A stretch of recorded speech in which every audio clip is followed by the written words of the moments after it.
Fala pessoal, tudo bom com vocês? Estou aqui muito orgulhoso e muito feliz, né, de estar trazendo para vocês mais um episódio do nosso podcast, né, o Podcross. Agradecer sempre primeiramente a Deus, né, e a vocês pelo carinho que tem nos dado aqui. Graças a Deus, assim, a repercussão tem sido maravilhosa. E hoje o nosso papo, né, um daqueles papos que realmente inspiram, né, é um daqueles papos que faz a gente parar para refletir sobre muita coisa, o que é que realmente importa. Tenho aqui hoje como convidada uma mulher, uma guerreira, na verdade, né, que usa a sua luta pessoal, né, tentando trazer essa palavra para outras mulheres, para encorajá-las, né. Na verdade, a gente lembra que a gente está em outubro, a gente vive esse momento de campanha do Outubro Rosa, né, e ela é uma representante desse momento. Tenho aqui a querida Ana Margarida. É isso, Oi. Doutora Ana, né? Ela que é advogada, seja bem-vinda. Muito obrigada, Davi. Obrigada pelo convite. Sucesso no seu novo projeto aí do Podcross. Muito obrigado. Eu que agradeço a sua presença aqui. Ana, para começar aqui, eu queria que você falasse pra gente, né? Quem é Ana? Quem é Ana Margarida? Quem é a doutora Ana Margarida? Olha, eu sou uma pessoa... podemos dizer assim, nem eu às vezes me entendo, mas vamos lá. Eu sou soteropolitana, né? Nasci em Salvador. Fiquei lá até os meus 18 anos, quando eu mudei para Feira de Santana para cursar a Universidade de Direito pela UFES. E depois retornei a Salvador, aí depois eu já mudei para outros lugares, já morei em São Paulo, já morei na Ilha de Taparica, morei em Feira por 10 anos. E estou há 7 anos e alguns meses aqui na Chapada Diamantina. Vim primeiramente diretamente, né, para o Vale do Capão. Sim. Aí passei 3 anos. Aí de lá vim para Ceabra e aqui estou até hoje. Não pretendo, por enquanto, sair daqui. Só sou para fora do país. Por enquanto está ótimo. Como a gente brinca, né? Eu já até falei com você, né? O pessoal fala que você é abrinha de açúcar, né? Quem chega aqui não quer mais sair, se apaixona. Aqui é muito tranquilo. Como é que você veio parar aqui na Chapada? Foi questão profissional? Foi algum encanto, alguma coisa? Foi a natureza mesmo? Porque muitas pessoas vêm parar aqui por conta disso, né? Como é que você veio parar aqui na nossa Chapada? Primeiramente, foi a natureza que me trouxe para cá, né? Principalmente assim o Vale do Capão, que era um lugar que eu falei assim, quando eu conheci, eu falei, um dia eu vou vir morar aqui. Esse um dia foram 10 anos que demoraram para eu realmente conseguir mudar. Sim. Mas não só a natureza, viu, Davi? Também assim, por ser de Salvador, eu já não aguentava mais aquele ritmo de cidade, trânsito. É um contraste, né? Na verdade, com Salvador aqui, a nossa Chapada, né? Isso. Bem pacata, bem calma. Quando você vai para o Vale do Capão, então isso intensifica muito mais. Exatamente. Então, no Capão, quando eu andava de noite na rua, sozinha, porque uma mulher para andar de noite na rua sozinha, sem medo, é raro. Eu desafio aqui alguma mulher que ande sem ser aqui, por exemplo, né, no Capão, lugares assim mais tranquilos, em qualquer outra cidade, sem ter medo de andar sozinha. A gente está falando desse contraste, né? É isso. Então, assim, a paz, a segurança, a natureza, o estilo de vida combina mais comigo, um estilo de vida mais sossegado do que de cidade. Já curti o que tinha que curtir lá em Salvador, agora estou tranquila. Pois é. Eu queria saber também de você como é que dá início, né, a trajetória da advogada Ana, como é que surgiu, né, o curso de Direito na sua vida. Foi uma opção, assim, surgiu alguma oportunidade, era algo que você buscava mesmo desde criança, era o seu sonho? Como é que dá início isso? Não foi o meu sonho desde criança. Quando eu era criança, eu queria ser dançarina. Eu queria ser dançarina, depois eu queria ser modelo de passarela, depois eu queria ser cantora, enfim, eu sempre mudei muito de ideia. Mas foi durante realmente a escola, né, o ensino médio, que aí chega aquele momento de, e aí, você vai fazer o quê de vestibular? Na minha época era vestibular, ainda existe vestibular, mas hoje em dia tem o Enem, não existia o Enem, então você tinha que decidir, você quer o quê, né, para a sua vida. Então é muito difícil essa escolha. E o direito sempre me atraiu pela diversidade de oportunidades. O que você pode fazer dentro do direito? Muitas coisas. Sim. Você pode ser advogado, você pode ser defensor público, você pode ser juiz, você pode ser promotor, enfim, várias questões. Mas a advocacia, ela sempre pesou mais no meu coração, porque além da liberdade de eu poder atuar em qualquer local do país, né? Eu tenho essa liberdade de ir e vir, que é uma coisa que eu prezo muito. Tem a questão também de defender aquilo que eu entendo correto. Sim. Eu, como profissional liberal, eu tenho, além da liberdade, eu tenho os meus ideais, né? Eu vou defender aquilo que eu entendo correto.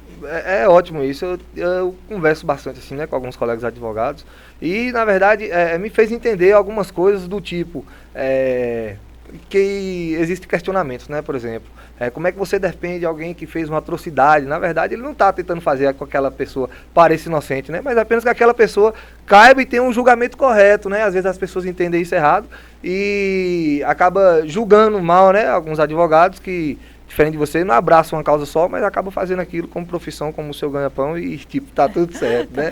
Mas, enfim, eu queria dar uma passeada, assim, também, né? E falar, né, como eu já disse aqui, né, na nossa introdução aqui, sobre a questão da sua luta, né? O câncer que você teve, que você lutou contra isso. Eu queria que você falasse um pouquinho pra gente como é que foi, né? Como é que foi descobrir isso, de onde é que você tirou forças para enfrentar isso tudo, né? E depois disso tudo também, você precisa ser muito forte também para você se expor dessa maneira, né? E levar a sua voz, assim, de uma maneira tão bacana como você faz, para encorajar também outras mulheres, porque apesar dessas campanhas todas, às vezes a gente sente que ainda, para algumas mulheres, em alguns lugares, ainda é meio que um tabu, né? Sim. Mas como é que você descobriu, como é que foi o início disso tudo? Olha, Davi, assim, as primeiras impressões que eu tive foram realmente no autoexame. Eu não me examinei, mas no simples toque, né, da mama, eu senti um carocinho, um corpo estranho, algo diferente, sim, né, que não fazia parte da mama, mas na hora que eu senti, eu falei, não deve ser nada não, eu neguei a ideia de ter alguma coisa. Isso em qual momento? Em 2023. Ah, então você já estava até aqui na Chapada, eu já estava aqui, já estava em Ceabra, já morava sim, aqui. E aí eu já estava com 43 anos, nunca tinha feito mamografia, já tinha feito ultrassonografia, mas nunca tinha feito ultrassom. Teve a pandemia, a mamografia, né? Teve a pandemia, e nessa pandemia eu acabei adiando de repente essa questão da mamografia, porque na pandemia eu tive que fazer uma cirurgia de emergência cardíaca. Sim. Então eu acabei que a minha preocupação foi voltada totalmente para o coração. Ou seja, as duas doenças que viram um turbilhão. As duas doenças que mais matam, que é doenças cardíacas e câncer de mama, eu já passei pelas duas. Eu acho que ainda tenho mais umas 5 vidas pela frente, né? 2 já foram. Mas, enfim.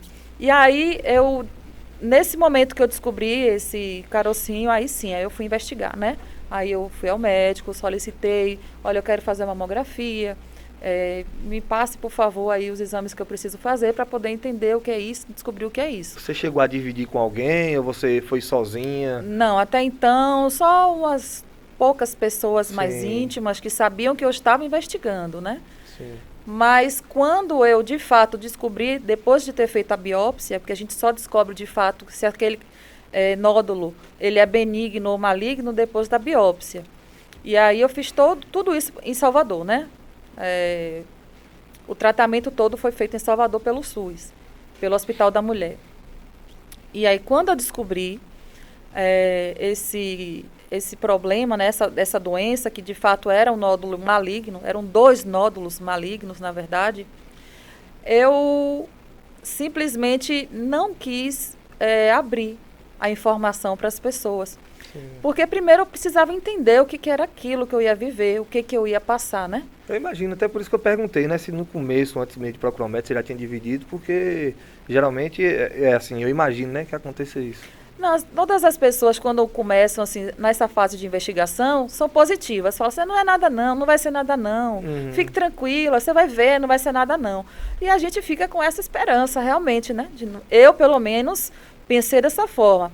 Algumas mulheres já reagem de outra forma. Sim, tem mais Ai, medo, meu Deus, já o mundo acaba antes mesmo de saber se tem alguma coisa ou não. E às vezes também as pessoas que estão ao seu redor também ajudam para que esse ambiente, que essa energia seja formada, né? Quando você fala com alguém, a pessoa te dá um pensamento mais positivo, quando é alguém principalmente que conhece do assunto, né? Vai te encorajar, né? Calma, vamos procurar saber o que é. E tem gente que fica com medo, então acaba alertando aquela pessoa de uma maneira errada, e a pessoa cria um medo rápido e isso pode até trazer outros problemas, né? Isso. E isso tudo vai interferir no tratamento, né? Dali para frente.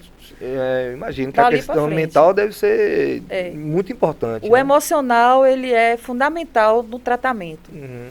Então, quando eu soube que eu tinha dois nódulos, 2 tumores malignos, e que eu soube que eu tinha que fazer uma retirada total de uma das mamas, né? Porque os 2 foram na mama direita.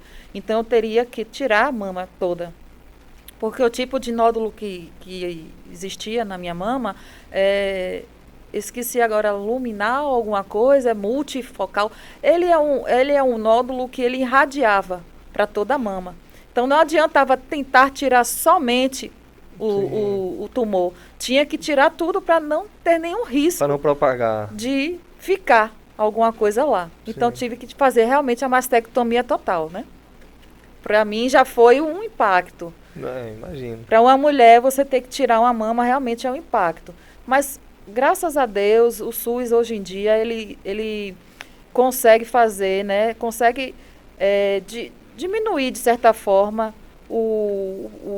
esse mal-estar que a gente sente como mulher, porque é a obrigação já, né? Por lei, o SUS tem que colocar uma prótese no local.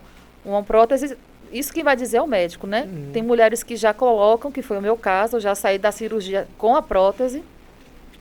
E tem mulheres que, infelizmente, precisam de mais tempo para poder colocar. Mas, no meu caso, eu já saí da cirurgia com a prótese. Sim.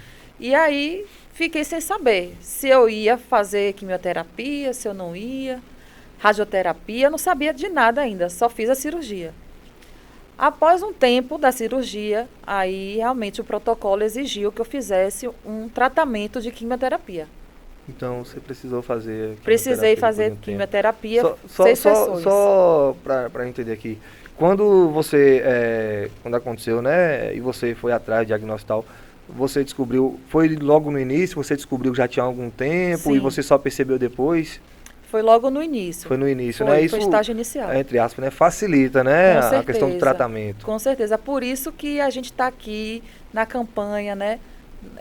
Para as mulheres fazerem os exames de prevenção quanto antes, porque descobrindo no início, as chances de cura são mais de 90%. Ah, que ótimo. No meu caso, assim, quando eu fiz a cirurgia, eu já não tinha mais nenhuma doença, né? Nenhum câncer mais no meu corpo. Mas mesmo assim, por prevenção, o protocolo do Ministério da Saúde prevê que a pessoa tem que fazer. No meu caso, eu tive que fazer a quimioterapia. Não fiz rádio, só fiz químio. Toda essa campanha, ela é feita também por conta que o câncer de mama, ele é muito comum entre as mulheres no Brasil, não é? E está cada vez mais comum. Então é importante, né? Vocês mulheres todas que importantíssimo. É isso, que tomem esse cuidado, né? Que busquem. Mas vamos lá, você estava falando que teve que fazer a quimioterapia. Como é que foi receber essa notícia? Por quanto tempo é que você teve que fazer? Para mim foi o pior, foi essa questão. Foi o pior momento de tudo? Foi o pior momento de tudo. Não foi ter retirado a mama, não foi ter colocado uma prótese, porque eu tô bem, graças a Deus, não tenho nenhum problema em relação a isso. É uma prótese de silicone, como pessoas pagam, eu estava brincando até, que tem gente que paga para botar silicone, eu botei de graça. Mas não foi o principal. O principal para mim realmente foi a questão da quimioterapia. Por eu ser de Salvador, eu não tenho nenhum familiar aqui em Ceabra. Então eu passei por todo o processo sozinha. Nossa. Eu e Deus, né? Meu filho estava na época morando com o pai em Salvador. Já estava nos planos da gente ele ir para Salvador morar com o pai. Não foi por conta do tratamento, foi uma coincidência, né? Entre aspas, porque eu não acredito em coincidências. Sim, já estava escrito, já estava traçado. Sim. Exatamente, dele estar lá nesse período. E eu passei por todo o tratamento aqui sozinha, eu e meu cachorro, e dentro de casa. Então foi difícil pra caramba, e eu não quis abrir, viu, Davi? Eu não quis divulgar, não quis falar sobre... Porque é um momento que você está muito fragilizado. Então, para você falar sobre isso, você ia ter que ouvir pessoas, responder questionamentos. Imagino, qualquer coisa que acontece, o pessoal fica naquela curiosidade, né? Algumas pessoas até têm, assim, uma boa intenção, mas só que a maioria só curiosidade mesmo e acaba sobrecarregando a gente também. A velha curiosidade mórbida, né? Sim, de saber só o que está acontecendo, não vai acrescentar em nada na sua vida. Não tem nem intenção de ajudar às vezes. Exatamente. Né? É muito triste isso, mas, enfim, eu imagino, assim, e eu entendo essa questão, né? De querer guardar para si mesmo. Até por isso que no começo teve aquela pergunta minha, né? Se quando você descobriu, você falou com alguém, porque eu também penso muito só parecido. As pessoas mais próximas. Sim. Contudo, uma dessas pessoas próximas fez o favor de divulgar para outras pessoas, né? Então, não adianta tentar esconder, às vezes não adianta. Se você quiser segredo, não conte para ninguém. Resumindo, contou para mais de uma pessoa, já provavelmente vai se espalhando. Então, assim, mesmo assim, eu ainda não falava sobre o assunto. Sim. Porque eu não me sentia forte, meus cabelos caíram, todos os pelos do corpo caem, né? Eu usei uma lace, que a gente chama lace, é peruca hoje em dia, né? O nome moderno para peruca é lace. E assim, para mim foi muito difícil, porque eu sou uma mulher muito vaidosa, sabe, Davi? Eu gosto de maquiar, de pintar cabelo, de tudo. Então, assim, quando você se olha no espelho e você não se reconhece, é uma outra pessoa ali. Eu não me reconhecia, então eu não me sentia bem para falar sobre isso com ninguém. Somente as pessoas mais próximas. Diante, né, do tamanho, da gravidade do problema, algumas pessoas veem, né, e pode parecer realmente uma besteira, mas para a questão da mulher lidar com essa situação, eu entendo que seja, assim, algo muito complicado. Não vou falar tanto quanto, porque, assim, é muito grave, né, mas só que é algo muito complicado mesmo. Difícil.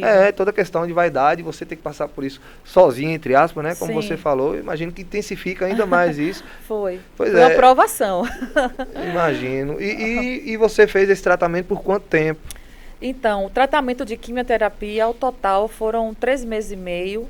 Eu iniciei no comecinho de maio, no dia 2 de maio do ano passado, e finalizei no dia 21 de agosto do ano passado. Sim. E ainda continuo no tratamento, porque assim, eu não estou fazendo quimioterapia intravenal, né? Intravenosa. Sim. Eu faço com medicamento, bloqueador de hormônio, né? Entendo. Por conta disso, eu estou na menopausa com 45 anos. Uma menopausa induzida. Sim.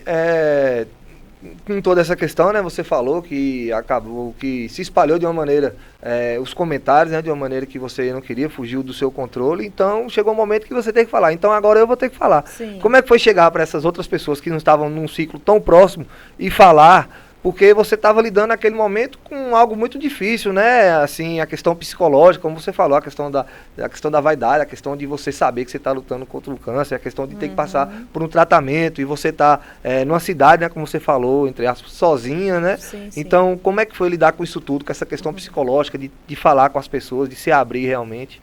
E como é que você também recebeu, né? Como é que essas outras pessoas também te apoiaram? Algumas pessoas meio que, eu tenho minha vida para cuidar, deixou de lado. Sim. Como é que foi isso tudo?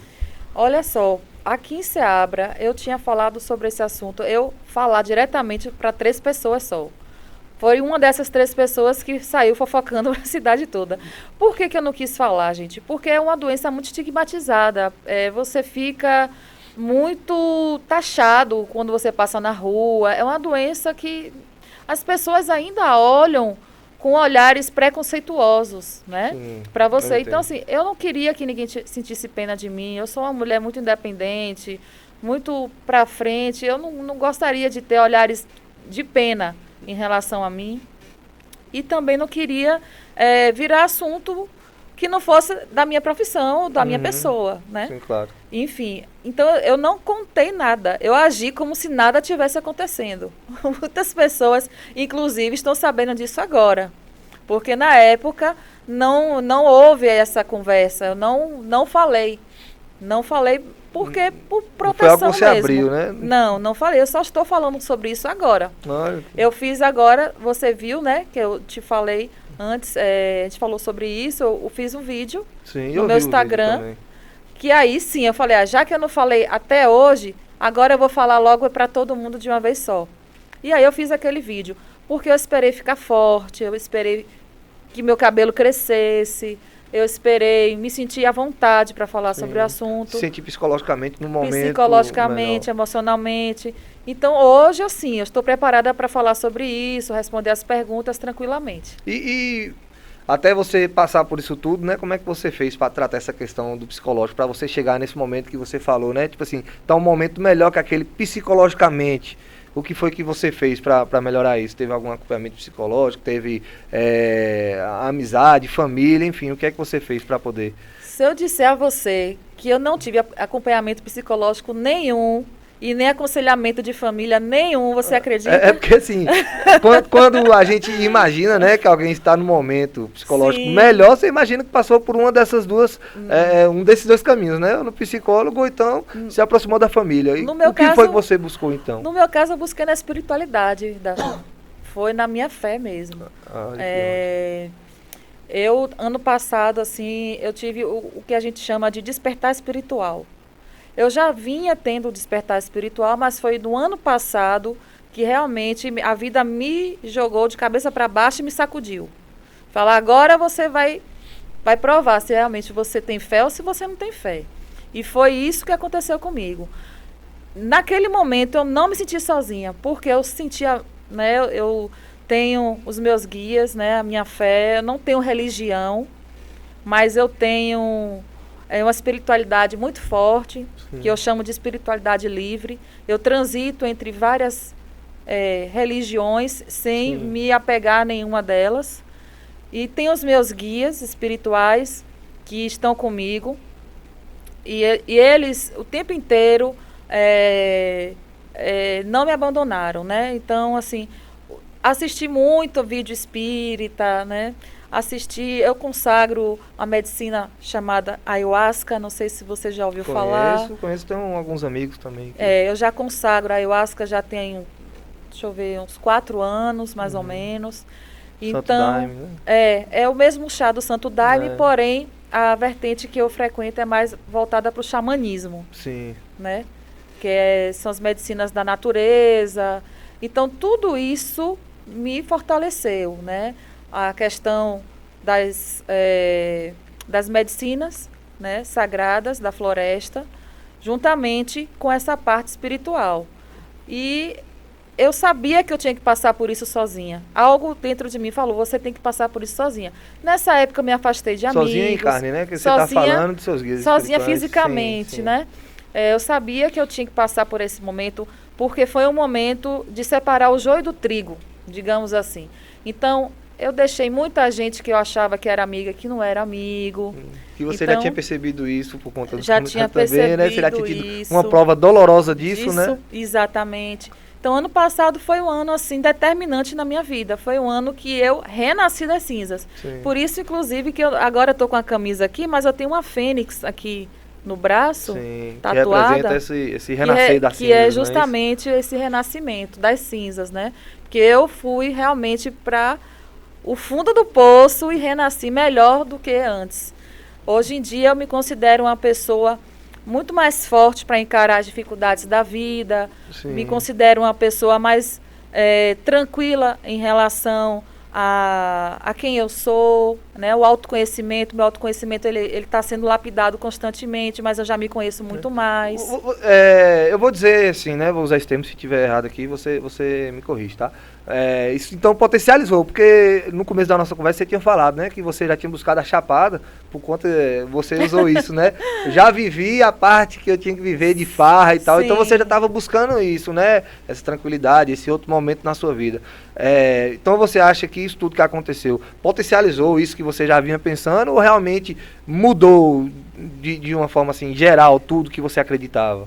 Eu, assim, apesar de gostar muito da natureza, mas eu ainda era muito farrista. Sim. Se eu disser que eu não era, vai ter muita gente para me desmentir. Então, eu ainda era muito farrista, eu ainda gosto de festa. Né? Eu ia perguntar isso. Assim. Eu gosto muito de festa. Só que, assim, coisas que eu sei que não me faziam bem, eu já não... Sim. Não fazem mais sentido. Quando você está naquele movimento de festa, tá saindo, às vezes você é levado assim, até por uma onda involuntária, né? Sim. Eu quero ir ali, eu quero sair esse final de semana. Hoje você então já filtra mais isso, é mais ou menos isso.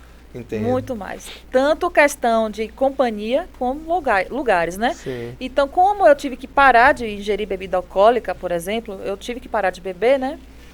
Apesar de sempre ter bebido a minha vida inteira, eu gostava de tomar cerveja, como todo mundo que bebe gosta de tomar uma cervejinha. Então, assim, para mim, hoje em dia, o fato de não beber mais só foi lucro para mim. Está sendo um lucro, né? Eu entendo.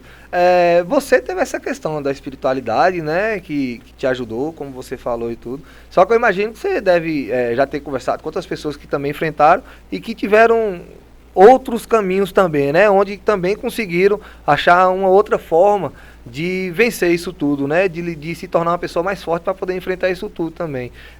Você poderia, assim, dividir com a gente alguma coisa que já te falaram e você tentou algum outro caminho também? Uma outra pergunta, né? Você tentou uma outra coisa também antes da espiritualidade e viu que não dava certo? Algum conselho de algum amigo, alguma coisa? Ou você tem algum relato de alguém que conseguiu de alguma outra forma? Eu vejo assim como uma questão muito importante, Davi, é a rede de apoio da pessoa. Rede de apoio, familiares, verdadeiros amigos, psicólogos, né? Pessoas que já passaram por esse mesmo problema, conversar com você. Assim, como eu me isolei, a minha rede de apoio era a minha família e os meus amigos íntimos. E só. Eu não quis fazer sessão de terapia na época, não quis fazer acompanhamento psicológico, porque eu ia estar remoendo coisas e que naquele momento eu pensava assim, iam me deixar mais frágil. Sim. Pode ser que não, mas eu não queria ficar falando de coisas porque eu já estava muito fragilizada. Então você não tentou. Eu não tentei. O que te encontrou, na verdade, a questão da espiritualidade, ela encontra a gente, né? Sim. Então te encontrou a questão da espiritualidade e você conseguiu se sentir muito confortável. Sim, sim. Então não tem, nem tentou, né? A questão não cheguei a tentar. Não. Lá naquele ambiente da oncologia, né? No momento que a gente vai lá fazer a sessão de quimioterapia, a gente encontra com outras mulheres que também estão na mesma situação. Aqui em Seabra não tem, né? Não, a gente tem que ir para Salvador fazer, né? Algumas pessoas, se eu não me engano, fazem em Feira de Santana, mas a maioria vai para Salvador. No meu caso, foi para o Hospital da Mulher, né?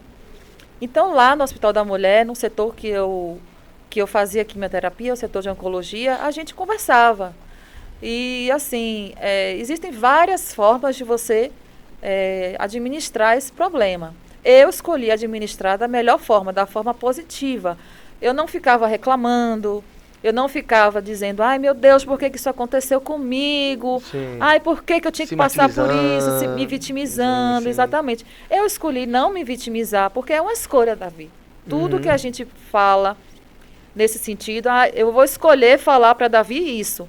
Então eu vou escolher dizer que, ai meu Deus do céu, por que isso está acontecendo comigo? É isso. Minha pergunta, ela passa por isso. Porque assim, apesar de ser simples, a gente consegue entender o que você está falando, só que a gente sabe também que não é fácil você fazer essa escolha, não é só, não vou fazer e pronto. Você precisa estar com um mental muito forte. E quando você está passando por isso tudo, como você já falou aqui pra gente, né, que passou, eu imagino que seja mais difícil, né? É por isso que eu perguntei, assim, se você tem relatos assim, de outras pessoas que buscaram também em outras pontes, né, em outros lugares. Sim. Porque, assim, nem todo mundo é como a gente falou, né? Essa questão da espiritualidade, ela chega, né? Ela encontra a gente. Nem todo mundo consegue, né, ir por esse caminho. Tem gente que até tá ali perto disso, só que acaba se fechando, às vezes por algum preconceito, enfim, por uma questão de coisa, talvez também por escolha, alguém que já passa também por acompanhamento com psicólogo, né, e queira continuar ali, e você precisa dessa força nesse momento, né? Isso. Quando isso chegou para você, você acha que foi a parte mais importante para você? Tipo assim, primeiro tem a aceitação, né? Eu dividi assim em etapas para ter um contexto. Primeiro tem a aceitação, né? Você entender que precisa fazer aquilo, vou fazer. Depois vem essa parte de você se abrir, né? Com todo mundo. E teve essa parte, né? Para você da espiritualidade. Você acha que foi o momento mais importante, mais até do que você falar assim, eu vou ser forte, vou fazer a quimioterapia e tal. A parte espiritual foi mais importante ou você acha que o mental também contou muito. Meu mental, a minha mentalidade. Porque, assim, na época que eu descobri, você está com câncer. Eu nunca, em momento algum, falei, eu não estou com câncer. Meu corpo tem um tumor, 2 tumores cancerígenos, que não são meus, e eu vou expulsar eles e fazer o que tiver que fazer. Então, a minha mentalidade sempre foi nesse sentido, entendeu, Davi? Nunca chamei para mim a doença. A doença nunca fez parte da minha pessoa, até hoje. Então, até para eu falar eu tive câncer, é complicado, porque na minha cabeça eu não tive câncer. Eu passei por um processo onde eu precisei fazer isso, isso e isso, e hoje ter superado. Então, como você lida com isso, determina todo o tratamento, todo o resultado que vem depois, é de como você lida com essa questão da doença. Sim, e quando você busca nessa questão na espiritualidade, você começa a acreditar que tem um propósito, né? A partir disso aí, você... Com certeza. Você entende, assim, você já consegue entender hoje que existe tem um propósito maior, e você consegue já desenhar pra gente, mais ou menos, como é que... Olha, depois dessa que isso segue na sua vida? Do coração, eu já achava que tinha um propósito. Sim. Porque uma pessoa que estava com 80% da artéria troncocoronariana, que é a principal, né? A artéria principal do coração obstruída, foi o meu caso, eu estava com 80% da minha artéria principal obstruída. Ou seja, para uma morte súbita, era isso. Acordar, dormindo, eu podia morrer, dormindo, né? Então, se eu cheguei ao ponto de passar por isso e sobreviver, eu falei, eu já tenho um propósito, né? Mas eu ainda não sabia qual que era o meu propósito. Eu tenho um propósito, porque eu tenho que estar viva, senão já tinha morrido. E você ainda não tinha essa ligação ainda com a ayahuasca, né? Foi a primeira sessão, eu fiz a primeira sessão, né? Consagrei a primeira vez em junho. Em julho eu fiz a cirurgia, um mês depois. Não deu nem tempo de assimilar direito a ayahuasca. Eu pergunto porque assim, as pessoas elas costumam falar, né, que é o momento que você consagra a ayahuasca, né, que ela te coloca de frente consigo mesma, né, para você entender realmente o seu propósito e tal. Por isso que eu perguntei quando é que isso veio. Então você já tinha essa noção já antes mesmo do diagnóstico do câncer, né? Isso. Só que eu não sabia qual era o propósito ainda. Sim, Eu sabia que tinha alguma coisa aí, um propósito. Mas que propósito é esse, eu não fazia ideia. E hoje você já sabe. Eu já tenho algumas coisas bem definidas, né? Totalmente eu ainda talvez não saiba, mas algumas coisas bem definidas. Então, durante esses anos, consagrando a ayahuasca, eu me descobri como médium de cura. Sim. Eu estou, né? Porque falar assim, eu sou é complicado, mas eu estou nesse momento aqui, na nossa vida, né? No planeta Terra, que a gente está aqui agora, como uma pessoa que trabalha com cura e com limpeza de ambiente, energética. Isso eu descobri na ayahuasca, né? Nas cerimônias. Eu faço esses trabalhos dentro das cerimônias. É um dos meus propósitos. Sim. Ajudar outras pessoas energeticamente. Através dos guias que me acompanham. O outro propósito que eu descobri também, através de um sonho. Por isso, gente, não menosprezem os sonhos de vocês. Às vezes as mensagens vêm nos sonhos. Trabalhar com mulheres. E, coincidentemente ou não, nosso presidente, né, Dr. Luzimário Guimarães, me convidou, sem nem saber que eu tinha essa vontade, para ser a presidente da Comissão da Mulher. Como as coisas já são desenhadas, né? Sim, pois é. A gente tinha falado no começo, né, quando você falou a questão do seu filho, assim, sobre ser traçado, né, algumas coisas já na vida da gente. Pois é. E aí você teve outra prova disso. Esse propósito, ele é muito forte em mim. Porque desde nova eu sou feminista. Não feminista contra homens. Feminista. Eu tô vendo, você está aceitando o convite, né? Claro. Eu não tenho problema nenhum com os homens, adoro, tenho vários amigos homens, inclusive. O problema é só a gente reivindicar os nossos direitos como mulher. Sim. Simples assim. Né? O feminismo é isso. Só que a palavra feminismo é muito usada de uma forma errada. E acaba querendo demonstrar que é como se fosse o contrário de machismo. E não é. Feminismo é simplesmente busca de igualdade de direitos entre homens e mulheres. Sim. Né? Então, hoje em dia, esses dois propósitos são bem fortes na minha vida, né? A questão espiritual, de ajudar e me ajudar também, né? Porque a gente não pode ajudar o outro se a gente também não estiver se ajudando. E a questão de defender as mulheres dessa questão toda que está acontecendo, da violência contra a mulher, tudo isso. Quando você fala, né, disso tudo, principalmente essa parte da espiritualidade, né, ela te traz, assim, um momento também de gratidão, né, você aprende a ser grato por muita coisa. E eu acredito que nessa luta que você teve aí, né, durante todo esse tempo, como você está falando pra gente, você deve ter sentido, assim, várias pequenas vitórias. Pequenas assim, vitórias diárias, né? Não só o ápice de tipo, terminou, mas acredito que a cada passo, ó, hoje estou mais forte, hoje eu me sinto melhor que ontem, ó, hoje eu senti isso aqui que estava mal, só que eu consigo lidar com isso. Como é que foi lidar também com essas pequenas vitórias? Antes de falar das pequenas vitórias, eu acho legal, importante também, para não parecer aqui que eu sou a Mulher Maravilha, né? Super forte. Eu passei por várias situações de indignação, porque a gente cai. Sim. A gente cai, mas a gente tem uma base que sustenta a gente, para a gente não deprimir, por exemplo, né? Mas eu me revoltei durante muitas vezes, que eu me olhava no espelho e não me via com cabelo. Eu ficava muito revoltada, eu ficava muito indignada. Meu Deus do céu, por que eu estou passando por isso? Mas esse pensamento, ele logo ia embora, mas ele vinha. Sim. Então, assim...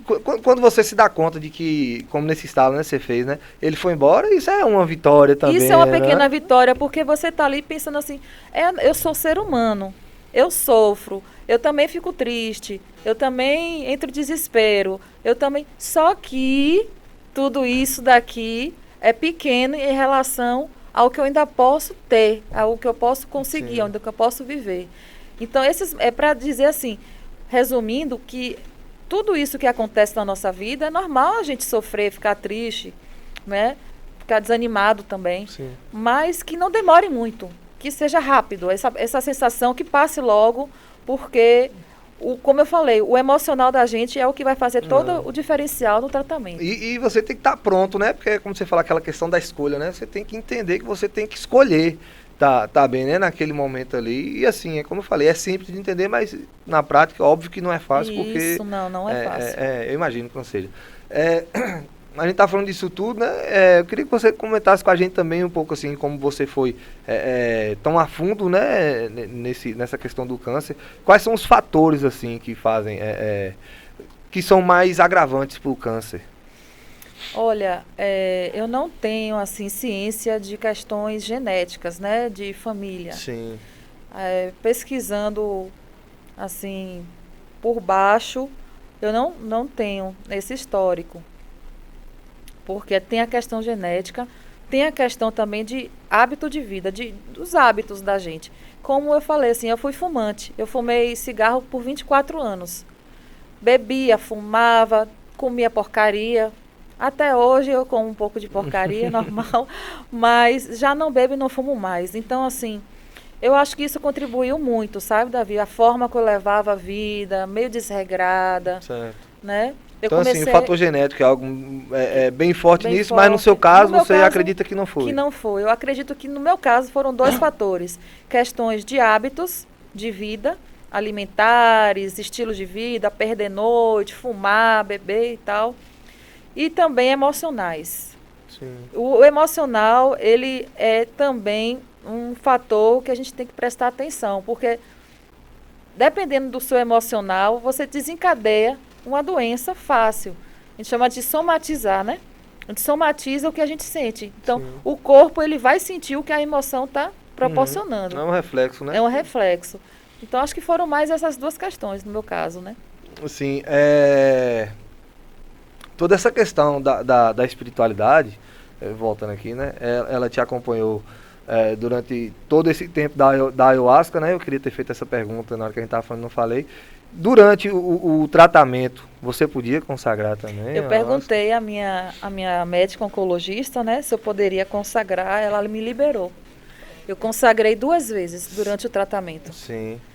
Porque aqui em Ceabra tem um grupo que serve a medicina 1 vez por mês. Uhum. Então, durante esse período de 3 meses e meio que eu estava fazendo a quimioterapia, eu consagrei por 2 vezes. E, inclusive... Mas só pode falar. Desculpa, aqui só um parênteses. Mas isso porque você sentia a necessidade, isso nessa conversa você achou que te ajudaria, por quê? Eu sentia a necessidade. Sim, dessa conexão. Dessa conexão. Eu acredito que essa minha conexão me fortaleceria muito mais. Uhum. E tem também a questão física. Uhum. Porque, assim, a gente chama muito, assim, a questão do chá, né? Da ayahuasca de medicina. Sim, uma medicina avançada, né? Os colegas que eu uso, É uma eles falam que é uma medicina. medicina muito avançada. Então, há quem diga, né? Eu fiz um estudo na época, também antes de consagrar, eu fiz um estudo, porque eu também não ia colocar em risco todo o tratamento que eu estava fazendo, que não era fácil, por conta de 1 mês ou 2 meses, né? Para consagrar a ayahuasca. Então, eu fiz uma pesquisa e, extraoficialmente, muitas pessoas obtiveram muitos resultados positivos com a ayahuasca durante o tratamento de quimioterapia. Geralmente, assim, quando você vai buscar qualquer coisa sobre a ayahuasca, geralmente é extraoficialmente, né? Não é algo... Você falou sobre a medicina, né? Mas ela não é algo reconhecido pela medicina, não é isso? A medicina tradicional, não. Claro, não. A medicina tradicional. Porém, já existem estudos científicos que comprovam o benefício, né, da ayahuasca na nossa saúde. Então, eu busquei a ayahuasca por esses 2 motivos nessa época. Porque eu queria, sim, que ajudasse, né, na minha questão física, de saúde, e também para fortalecer o meu lado espiritual, para me ajudar a segurar o tranco. Eu perguntei isso, como eu falei, né? Eu queria ter perguntado naquela hora, eu fiquei com essa curiosidade, mas eu queria saber, assim, depois disso tudo, como é que continua, assim, a questão do autocuidado? Você tem que fazer ainda algum acompanhamento? Como é que é esse pós-quimioterapia? Sim, pós-quimioterapia, perdão. Pós-quimioterapia, pós o tratamento com quimioterapia. Então, eu estou tomando, né? Eu vou tomar durante 5 anos, já tem 1 ano que eu estou tomando um remédio chamado... eu não vou falar o nome, acho que... Mas é um bloqueador de hormônios. Sim. Por quê? Porque os tumores que eu tinha, eles se alimentavam de hormônios. Tem tumores que se alimentam de proteína, tem tumores que se alimentam disso, daquilo. O que eu tinha se alimenta de hormônios. Então, por isso eu estou tomando um bloqueador de hormônios para não produzir hormônios e, consequentemente, não correr o risco de alimentar um possível outro tumor, no caso, que não vai existir mais, mas é necessário fazer esse acompanhamento por 5 anos. Sim. Fora isso, eu faço acompanhamento com a médica após 1 ano, porque no primeiro ano, de 3 em 3 meses, exames periódicos de sangue, vou até Salvador para fazer todo o tratamento. E agora, que dia foi? Hoje é quinta. Segunda-feira eu tive a consulta com o oncologista agora, nessa semana. Eu lembro que eu esperei você ver, né, pra gente poder combinar o dia que a gente poderia estar aqui, que você disse que está em Salvador. Eu não sabia o que era, mas só que eu sei que foi nessa semana que você falou isso. Foi fazer a consulta. E aí agora sim, a partir de agora será de 6 em 6 meses esse acompanhamento. Certo. Até o final desses 5 anos. Então eu estou em remissão. Chama de em remissão. Sim. Remissão é quando você não tem nenhum sinal aparente da doença. Mas então, vai continuar, claro, né, tomando os cuidados. Os cuidados com o remédio que eu tomo, né, que é tamoxifeno, acho que não tem problema nenhum falar, porque acho que eu pensei em questão de laboratório. Mas também não tem. O nome do remédio é tamoxifeno, que é o bloqueador de hormônio que me fez entrar na menopausa. Sim. Ai, gente, ainda tem isso, a menopausa. Aí é um outro parêntese, né, sobre essa questão toda, que veio junto com isso, veio a menopausa. Então, esses 5 anos são determinantes para dizer assim, estou curada, né? Sim. A cura não existe, assim, existe e não existe, digamos assim, porque porque pode voltar, né? O câncer pode voltar, como pode não voltar. Sim. Quem tem pode ter, pode também não ter. Alguém que nunca teve também pode ter, então é a mesma coisa, isso, né? É tipo isso. Pois eu queria que então, né, assim, a gente passou, né, durante...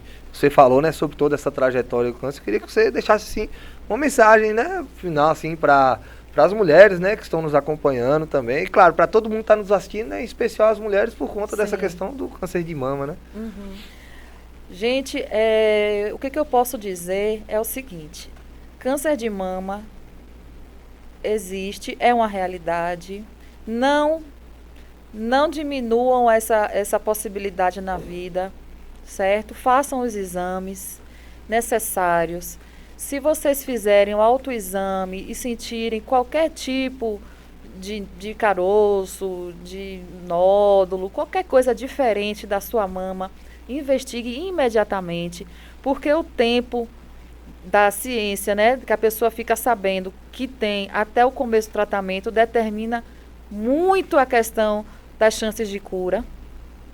Então comecem o quanto antes, não se desesperem, porque é uma fase, ela vai passar. Quanto antes souber do problema, corra atrás, procure os profissionais, né, responsáveis para poder fazer tudo que tiver que ser feito e vai passar. E outra coisa, a gente às vezes acha que, não, eu sou muito nova para ter isso, né?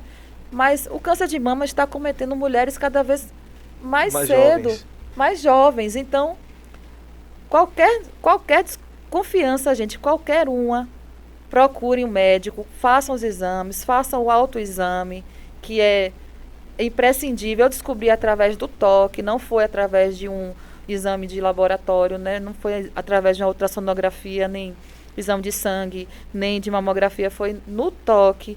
Então, se descobrirem, investiguem e força, porque é uma fase e ela vai passar. Pois é, então ótimo. Você quer fazer mais alguma consideração? Eu gostaria de agradecer aqui a oportunidade de estar aqui falando para várias pessoas, inclusive, principalmente as mulheres, né? Estamos no mês de Outubro Rosa, que, diga-se de passagem, não é só de prevenção contra o câncer de mama, mas também contra o câncer de ovário, né? De útero, desculpe, do colo do útero. Sim. Então, a prevenção deve ser feita nas mamas, também no útero, né? E é isso, gente, é se cuidar, é buscar fazer o que tem que ser feito. Ter amor pela vida. Ter amor pela vida, autoamor, amor por aquelas pessoas que a gente ama, que precisam da gente. E a gente tem muito que viver ainda, porque eu ainda tenho muita lenha para queimar aqui, viu? Sem dúvida. Pois é, pessoal. Então, a gente fica por aqui. Olha, eu quero agradecer demais, Ana, de coração, assim, né? Foi muito legal a nossa conversa. Hoje a gente conversou sobre isso. Espero que você volte aqui outras vezes também, para a gente poder falar sobre muito mais assuntos, né? Eu sempre falo aqui, esse microfone do Podcross aqui, ele está aberto para a gente falar sobre tudo. Queria agradecer demais você também que acompanhou a gente aí, né, durante esse bate-papo aí. Semana que vem a gente volta com outro convidado. É isso aí. Valeu! Tchau!